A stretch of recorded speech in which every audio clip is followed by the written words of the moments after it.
আমার মনে হয় এই গরমে সবারই অবস্থা খুবই খারাপ। এত গরম পড়ছে, দিন দিন গরম কমার বদলে দিন দিন এত গরম বাড়ছে যে অসহনীয় হয়ে উঠছে চারপাশ।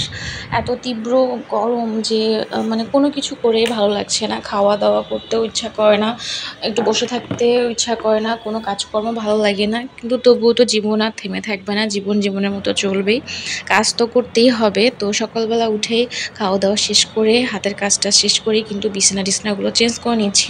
কিছুদিন থেকে বিছানা বেডশিটগুলো চেঞ্জ করা হচ্ছে না, ভাবলাম যে একটু নোংরা হয়েছে। আর গরমের সময় কিন্তু একটু সুতি কাপড়ের বেডশিটগুলো বিছালে অনেক ভালো লাগে। তো যাই হোক, এই তো আমি বেডশিটটা বিছিয়ে নিয়েছি।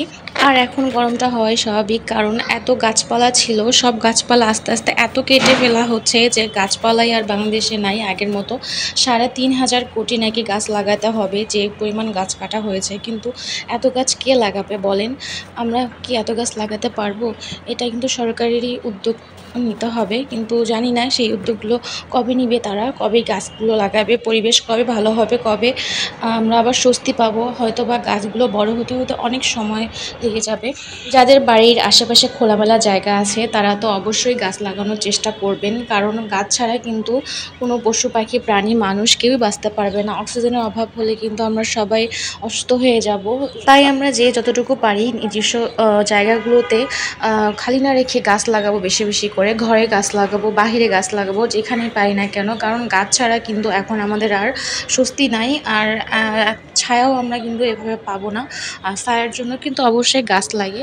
তো যাই হোক, আমি জানি না এখন এত কেন গরম পড়ছে। আমরা যখন ছোটো ছিলাম তখন কিন্তু এত গরম ছিল না। জানি না আমরা কি পাপ করেছি, আল্লাহ আমাদেরকে মাফ করুক। আল্লাহ কিন্তু আমাদের হয়তো পরীক্ষা নিচ্ছেন। যতই গরম পড়ুক না কেন, আমাদের মেয়েদের কিন্তু স্বস্তি নাই, এই রান্নাঘরে যেতেই হবে, কাজকর্ম করতেই হবে, রান্না বাড়ি করে ফ্যামিলি মানুষের খাওয়াতেই হবে।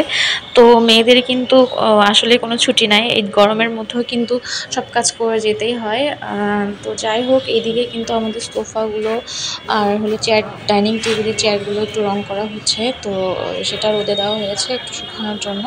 তো যাই হোক, যা বলছিলাম আর কি, আমরা আসলে নিজেদের পক্ষ থেকে বেশি বেশি করে নিজের আঙ্গিনা, চারপাশ যেগুলো ফাঁকা থাকবে সেখানে একটা দুটা করে হলো গাছ লাগাবো, ইনডোর প্লান্ট লাগাবো, তাহলে ঘরটা একটু ঠান্ডা থাকবে। আর অবশ্যই আমরা আমাদের বেলকনিতে, ছাদে বা জানলার পাশে একটু করে পানি রেখে দিব, কারণ এই সময় পশু পাখি সবারই কিন্তু পানির পিপাসা খুবই পায়। কারণ এই সময় অনেক জায়গায় পানি থাকে না, সব জায়গা চারপাশ শুকিয়ে চৌচির হয়ে যায়।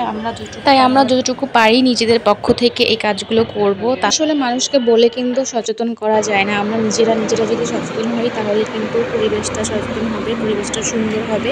নিজেদের থেকে উদ্যোগ নিতে হবে। তো এই ছিল ভিডিও। সবাই ভালো থাকবেন, সুস্থ থাকবেন, এই গরমে ভালো থাকবেন। আল্লাহ হাফিজ।